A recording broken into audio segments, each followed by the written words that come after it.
Hello! So today we're going to talk about sanding and priming 3D printed PLA parts. So this is an iPhone, iPod stand. It's printed in variegated filament, so you can see the color change. It starts out kind of orangey on the bottom and then it goes towards green as it hits the top. It's really ugly.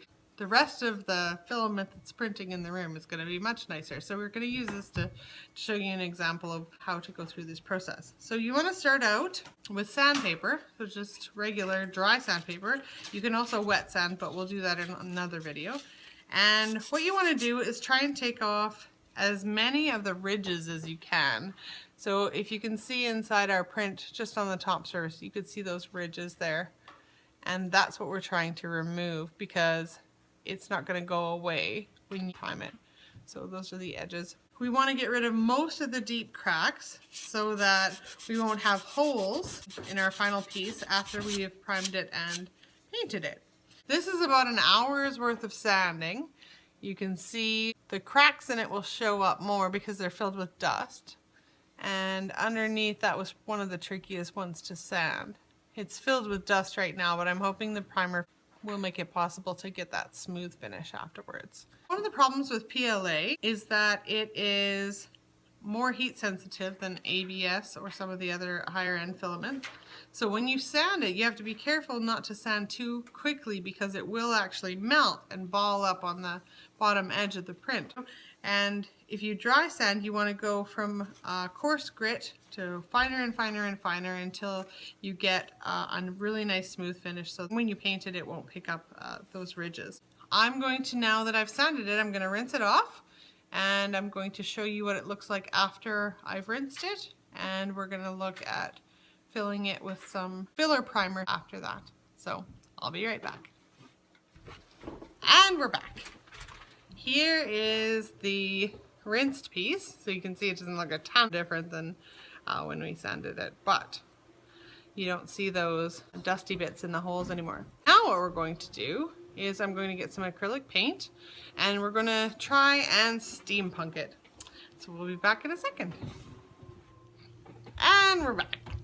So when I said steampunk, what I mean is we're going to age it and we're going to make it look metal or mechanical or weathered or old. And so I've mixed some orange and green and gold paint. And what I'm going to do is now start taking the brush and filling in. And actually this is almost exactly the same color as we 3D printed in. I did not do that on purpose. I just wanted a kind of a gold base, so go me. And we're just going to give it a base coat and kind of try and fill in those crevices. And because I want it to look kind of textured anyways, I'm not going to worry about making nice brush strokes. I'm just going to give it an overall coat. So you don't have to wait for me. I'll be right back. And we're back. So I have now painted this and we're just going to wait for it to dry. And you can see that the cracks have been filled in.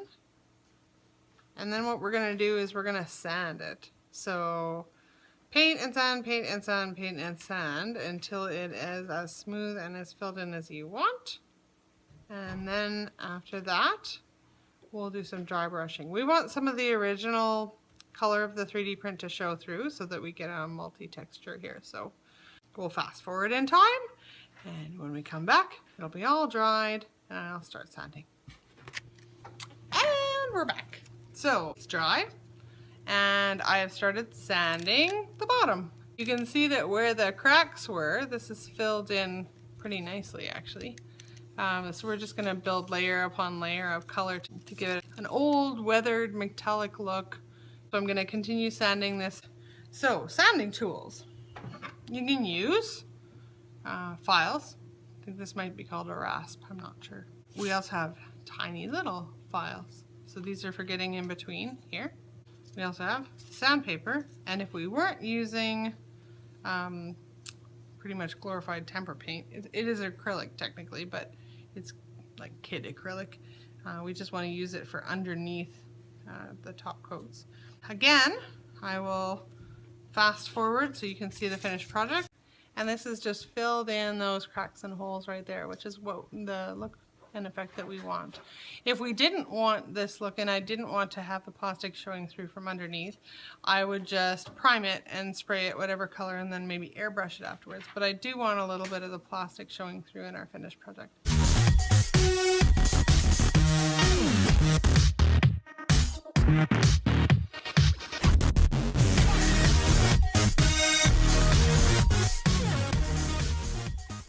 And we're back. So we have sanded and it's starting to look really nice and weathered. So you can see the accumulation of the paint in the corners, which is what I want to make it look like an older, more metallic piece of equipment. And so now we're going to add another coat of pure gold. And then when I sand it, I'll sand it a bit less than I sanded this one. So you can still see the orange coming through and some of the green from the 3D print. And it's starting to get a really nice cast.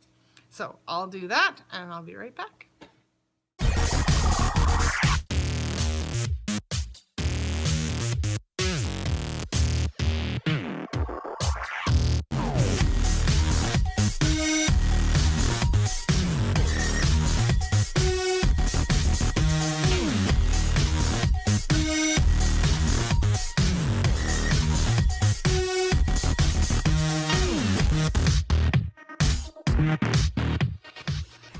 We're back. So I've gone over and I've hit the highlights. So I didn't put any paint into the grooves because we want it to look weathered and worn. But now it's really starting to look metallic. It's more of a bronze look right now. So what I'm going to do is I'm going to go over with it a little bit with some black tempera paint because I want it to be just kind of smudged in there. I don't want an acrylic. And then I'm going to sand it one more time. And then I'm going to dry brush some green tempera powder on it to give it a little bit of a green sheen. And so we'll be back in a minute.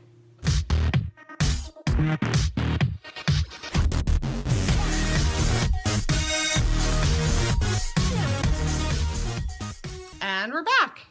So now I've taken a bit of black tempera paint and mixed it with the gold so that I can get some age on there. So this looks nice and aged now. Might sound a little, don't want it to be spotty. So now I'm gonna hit the highlights again with some of the bronze, maybe mixed with a little bit of brown. And while it's still wet, I'm gonna dry brush some green tempera paint onto it to get that oxidized copper look. We'll see how it works.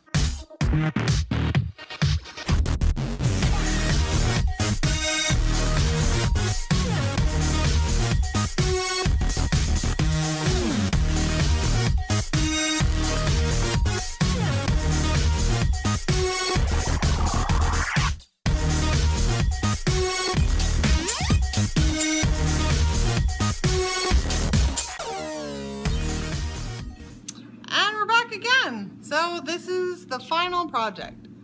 So now you can see that it looks like it should have been sitting on somebody's desk or in somebody's basement for quite a number of years. So it looks rust. I didn't put a lot of the green, but you can see it. It gives it a bit more depth. I might give it a coat of shellac or some clear coat, but I'm a little hesitant to do that because of how nice it looks in a matte kind of a finish.